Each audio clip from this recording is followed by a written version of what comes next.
서울살이 만만치 않죠. 하루하루 열심히 살아도 통장은 늘 바닥이고 아끼고 줄여도 주거비만큼은 도무지 줄일 틈이 없다는 말, 요즘 사람들 사이에서 흔하게 들리는 푸념입니다. 특히 월세살이 시작한 분들 얘기 들어보면 그냥 한숨부터 나와요. 월세 150에 관리비 30, 이게 집값인가요?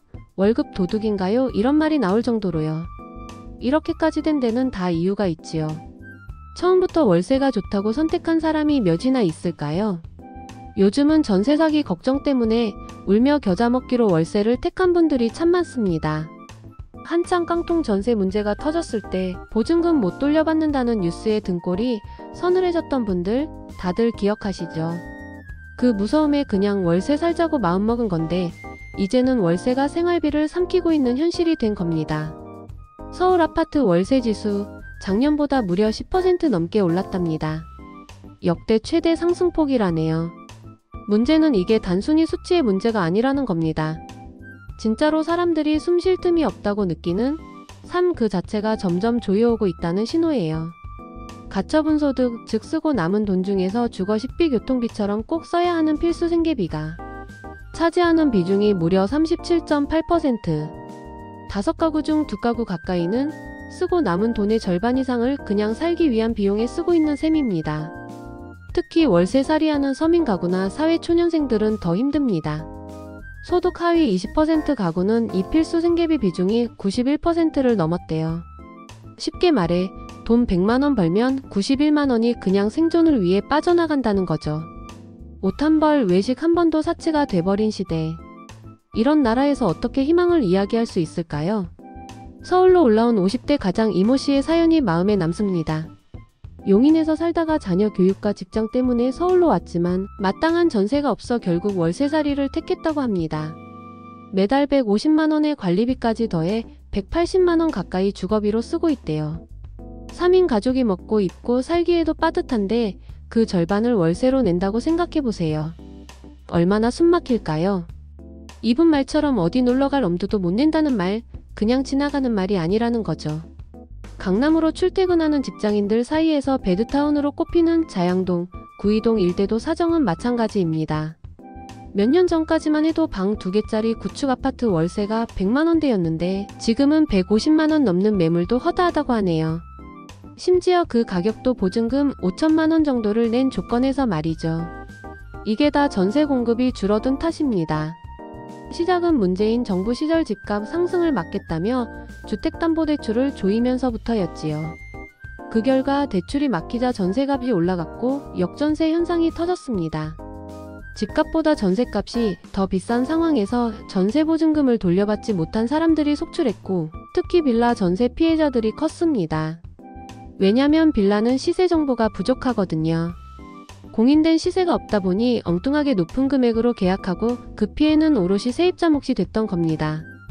그 이후부터는 사람들이 전세를 꺼리기 시작했습니다. 이제 보증금 못 돌려받는 거 걱정하느니 차라리 월세를 살겠다고 마음먹는 사람들이 늘어난 거죠. 그런데 월세 수요가 몰리면요. 당연히 가격이 오르겠지요.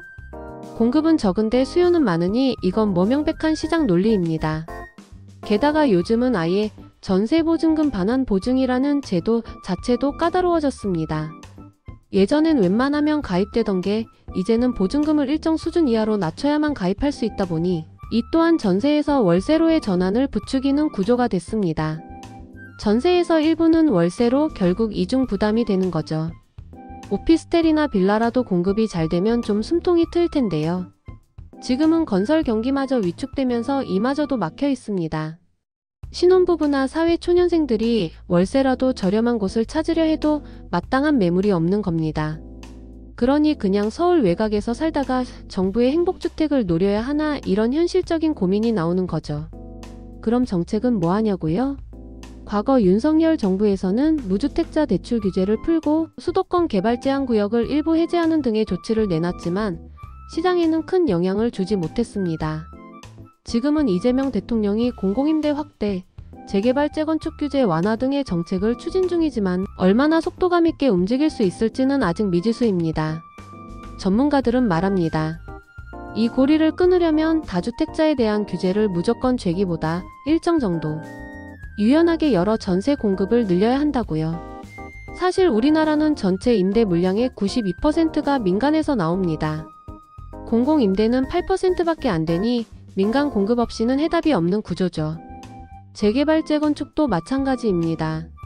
지금처럼 10년씩 인허가 기다리다가는 상황이 더 악화될 뿐이라고 말합니다. 결국 이 모든 문제의 시작은 공급 부족입니다. 적절한 주거 공간이 부족하니 불안 심리가 번지고 수요는 한쪽으로 몰리고 가격은 치솟고 가장 약한 고리는 결국 서민들이 감당하게 되는 구조가 되는 겁니다. 아이러니하게도 집이 많아도 문제고 집이 없어도 문제라는 이 말이 지금 현실을 가장 잘 말해주는 표현 같기도 합니다. 결국 우리는 선택의 여지가 없는 선택을 반복하며 점점 더 좁아지는 삶의 여백 속에서 버티고 있는지도 모르겠습니다. 그런데 이젠 진짜 누군가는 그 방향을 바꿔줘야 할 때입니다. 단순한 규제가 아니라 실효성 있는 공급, 믿을 수 있는 임대 시스템, 그리고 무엇보다 사람이 중심인 주거정책 말입니다. 지금 같은 상황이 계속되면 집은 사는 곳이 아니라 견디는 곳이 되어버릴지도 모릅니다.